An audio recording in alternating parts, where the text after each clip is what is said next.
ګرانو ملګرو سلام او ښې چارې. نن درته پر ځای روستاړي خبرې کوم چې د ځینې کلمو سره راځي او نوي نومونه ترې جوړیږي. په سر کې دې ته راځم چې روزنځی مفرد او روزنځي جمع سم دی، خپرنځی مفرد او جمع خپرنځي سم دی، تمځی جمع تمځي سم دی، پټنځی جمع پټنځي سم دی، کارځی جمع کارځي سم دی. دا چې دا ولې سم دی، راځو ښوونځي او پوهنځي ته یا ښوونځی او پوهنځی په بیلګو کې راوړو. پخوانیو ژبپوهانو له ښوونه ښوونځی جوړ کړی، ښوونځی یې نه ده جوړ کړی،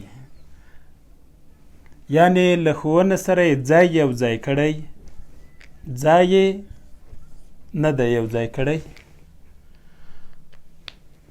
له پوهنه یې پوهنځی جوړ کړی، پوهنځی یې نه ده جوړ کړی، او جمع څه شی دی؟ پوهنځي دی.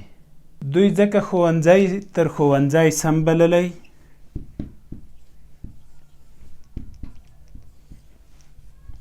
او پوهنځی له پوهنځی سم بللی.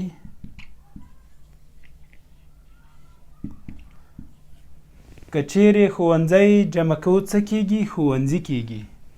پوهنځی چې جمع کوو څه کیږي؟ پوهنځي کیږي. خو که ښوونځی جمع کوو بیا څه کیږي؟ ښوونځایونه کیږي. ښوونځایونه. دا پوهنځی بیا څنګه کیږي؟ پوهنځایونه. ګورئ، ښوونځی و، نرمه یم په څرګنده یې بدله کړه، ښوونځي شو. خو که ښوونځی وي بیا چې جمع له ښوونځی نه ښوونځي جوړوو، څو توري نور اضافه کیږي؟ الف یې، واو، نون، ه، 1 2 3 4 5 5 توري اضافه کیږي. ژبپوهانو همدې ښېګڼې ته په پام ښوونځی نه ده کړی، ښوونځی کړی دی. پوهنځی نه ده کړی، پوهنځی کړی دی. یعنې یوه یې په بله بدلیږي، جمع ترې جوړیږي. او که په دې سره کوو بیا 4 5 تورو ته اړتیا ده چې اضافه یې کړو. له دې وروسته چې ورته کلمې لیکئ په یې سره یې لیکئ، الف یې سره یې مه لیکئ. یعنې خپرنځی، کارځی، تمځی سم دي، خپرنځی، کارځی، تمځی ناسم دي. پټنځی سم دی، پټنځی ناسم دی. دا خپرنځی جمع څه شو؟ خپرنځي. کارځی جمع کارځي، تمځی جمع تمځي. ګورئ، که خپرنځی وي بیا جمع کول خپرنځایونه، کلمه هم بې خونده کیږي هم اوږدیږي. کارځی کارځایونه کیږي چې هم بې خونده راځي هم اوږدیږي. جملو کې مختلف کارېدنګ یې په دې ډول دی چې دا کارځی دی او جمع یې دا کارځي دي، یا دا خپرنځی دی دا خپرنځي دي، یا زما کتاب سروش خپرنځي چاپ کړ. که چیرې دا جمع وي او اوښتپیر کې راوړو، بیا که کارځی وي او اوښتپیر کې په کارځي بدلیږي، که خپرنځی وي په خپرنځي بدلیږي. لیکلې بېلګې وړاندې کوو. کابل کې ډېر خپرنځي شته، د مارکس کتاب مې خپرنځیو کې پیدا نه کړ. دا کتاب دانش خپرنځي چاپ و.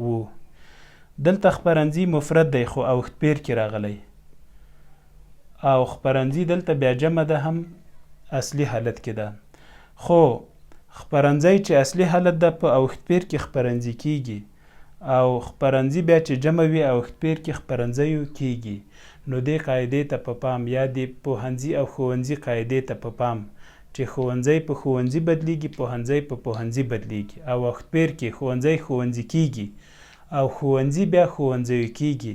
نو تاسې کارځی کارځي کولی شئ، که کارځي بیا جمع وي په کارځیو یې بدلولی شئ. دغه ویډیو در سره بیا وګورئ او په دې نیمګړتیا ځان پوه کړئ، او هڅه وکړئ چې پخوانیو پوهانو موږ ته کومه قاعده پرېښودلې چې ځای دی او ځای نه دی، نو هغه ځای در سره په پام کې ونیسئ. دا ډول کلمې که جوړوئ یا نوې جوړې شوې وي، که ځای باندې راغلي وي په ځای یې بدلې کړئ.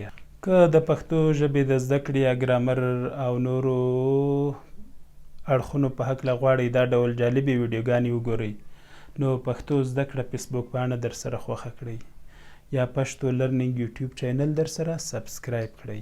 ښه ورځ ولرئ.